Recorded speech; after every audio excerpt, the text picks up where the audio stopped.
नमस्कार, आशा करता हूँ आप सभी खुश होंगे, सुखी होंगे। आज मैं किताब के बारे में बताना चाहूँगा। किताब एक बहुत ही नामी हस्ती हैं, जो अमेरिका के पूर्व राष्ट्रपति भी रह चुके हैं, उनके ऊपर है। किताब पढ़ के मुझे अब समझ आया है कि क्यों कई सारे लोग जो राजनीति में चले जाते हैं, वो बाद में अपने ऊपर किताबें लिखवाते हैं, महान बनने की कोशिश करते हैं और उनकी किताबें एक बहुत बड़ा पीआर स्टंट और पीआर एक्सरसाइज होती है।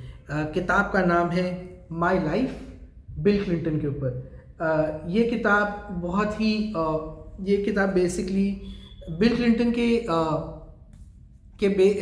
के साथ जो इतने सारे बाद में क्या कहते हैं स्कैंडल हो गए थे, उसके ऊपर पर्दा डालने के लिए मेरे हिसाब से आधी किताब लिखी गई है और बाकी आधी किताब इस चीज़ के लिए लिखी गई है। ये 2004 की रिलीज़ है, तो शायद बाकी आधी किताब इसलिए लिखी गई है ये सोचते हुए कि कैसे उनकी बीवी, जिनका नाम काफ़ी फेमस है, वो कैसे आगे जाके उनकी बीवी एक राष्ट्रपति बन सके। शायद आप समझ गए होंगे कि मैं कैसे कहना चाह रहा हूँ कि ये किताब एक बहुत बड़ी पीआर स्टंट एक्सरसाइज है जो बिल क्लिंटन और हिलरी क्लिंटन के लिए थी। किताब में सबसे बड़ी बात है, किताब असल में बहुत बोरिंग है, स्लो है।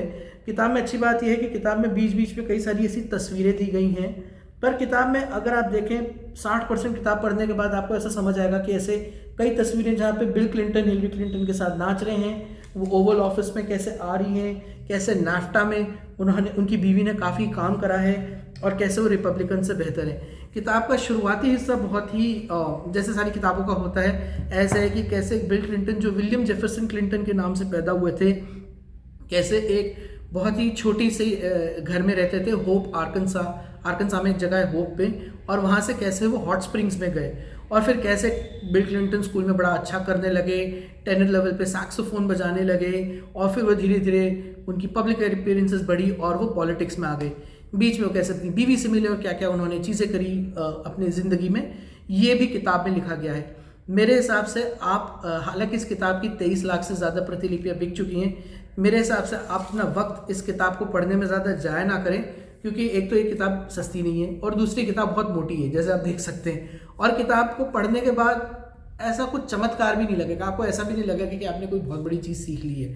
तो मेरे हिसाब से तो ये बहुत ही बोरिंग सी किताब है, I am sorry to say that, but nonetheless अगर आपको मन है तो आप पढ़िए, नहीं तो मैं तो इसको पढ़ने के लिए रिकमेंड नहीं करूँगा। धन्यवाद।